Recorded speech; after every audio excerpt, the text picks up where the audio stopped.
After almost 2 decades, the cultural dominance of the superhero genre is finally starting to fade. Recent Marvel and DC projects have underperformed and lost money.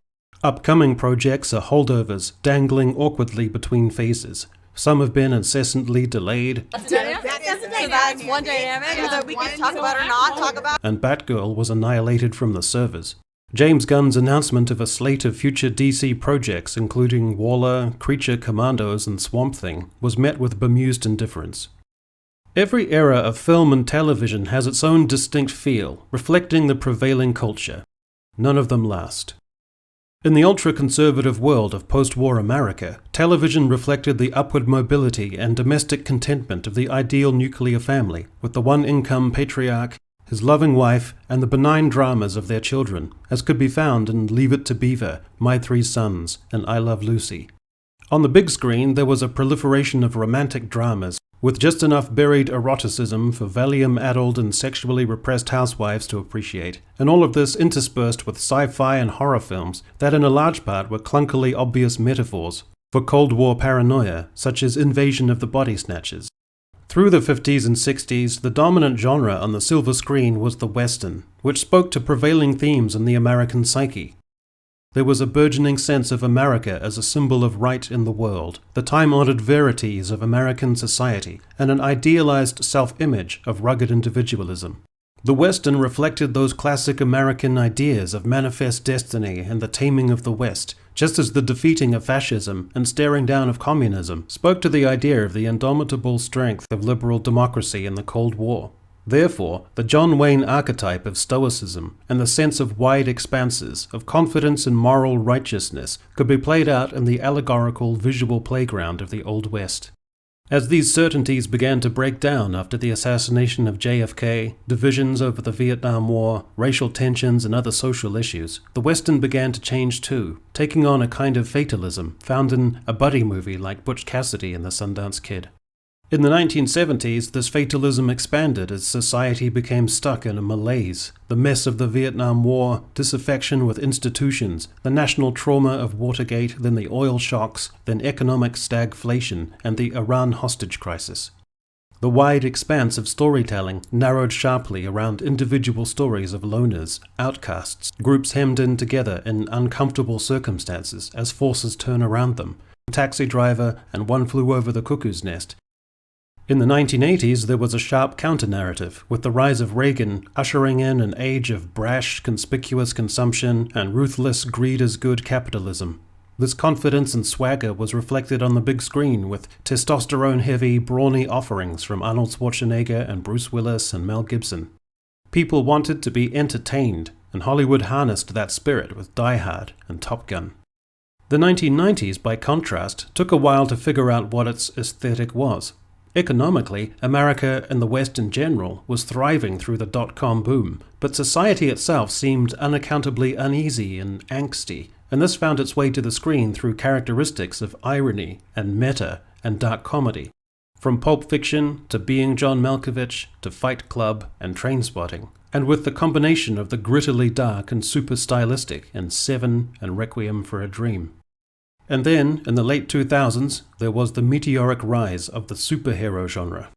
By now, the emerging Millennial Generation was expressing itself. Diversified, more sensitive, and self-effacing than prior generations, raised on their parents' treasured classics from the 80s and 90s, their tendencies were for the whimsical and the fantastical, which saw the rise of manga, anime, and comic-cons.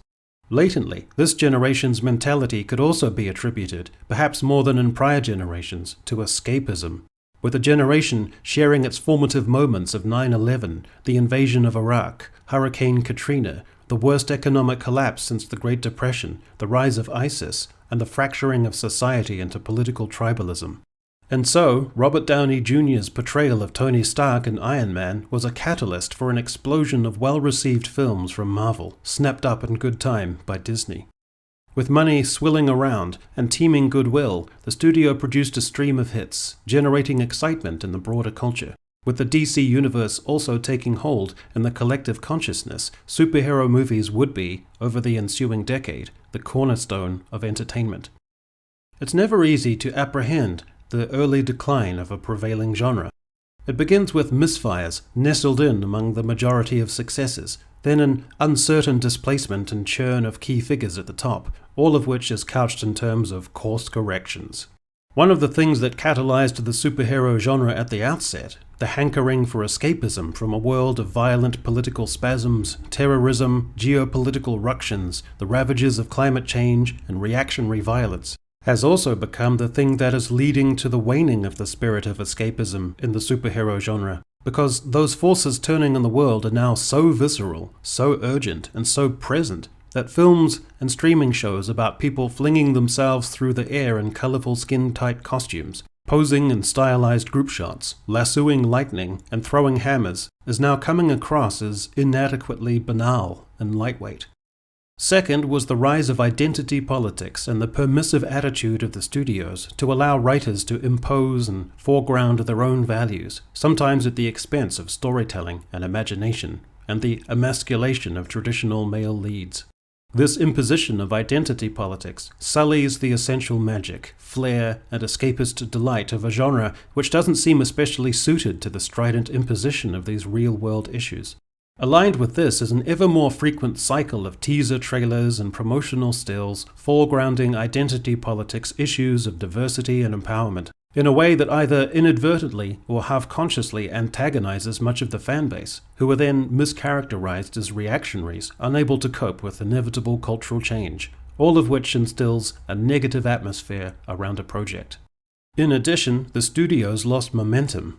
DC, through an uncertainty about direction and mishandled projects with key personnel coming and going, and a sense of ad hoc, on-the-fly decisions that undermined potential and sapped goodwill, while Marvel went from producing tenderly crafted films to pumping out content, producing an over-bloated slate of shows and overlapping releases, so that the anticipation and sense of an event of a Marvel project began to ebb. This bloatedness of projects extended to a redundant bloatedness of running times. Stories centered around characters gave way to stories showcasing visual environments, such as multiverses and quantum realms, with an overload of candy-colored CGI. At the same time, films began to bomb or be extremely underwhelming at the box office. Projects would be incessantly deferred or abandoned completely, and the escalating budgets created an escalating sense of risk if a film didn't connect. The studios, which half a decade earlier could rely on films to be surefire financial hits, now faced the thing that studios detest the most, an escalating dynamic of uncertainty and risk, and that aversion to risk manifested in safer projects and mediocre but reliable sequels. Marvel lost its character as Disney's big IPs seemed to merge into one bland swill of content.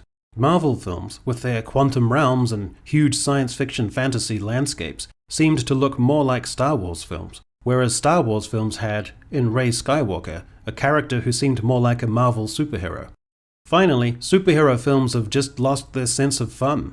There was a natural curve leading up to Endgame, where much of the potential of the franchise peaked and reached a satisfying conclusion.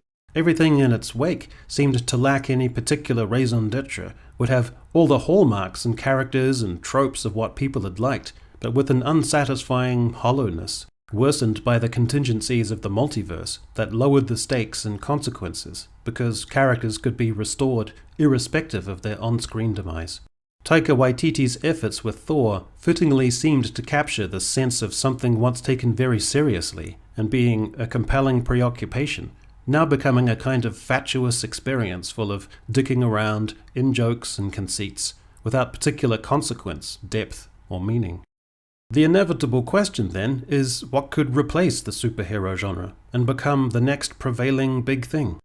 Some have suggested the Western could make a resurgence based on the success of properties like Yellowstone, but I don't think so.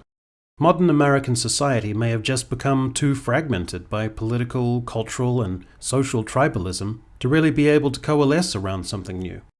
If there were to be such a thing, a new genre, a new Star Wars, that caught the collective imagination, it would have to be of such a magnitude of originality and style in order to instill that elusive collective experience again. And the issue here is the sense that America has become somewhat bereft of a sense of collective societal experience. It may be out of that tension that a new genre emerges and captures the zeitgeist. In the meantime, we're witnessing the ebbing of a superhero genre whose influence, even just a few years ago, seemed indelible. The superhero genre is facing its own third-act skybeam, though without any real-life heroes to save the day.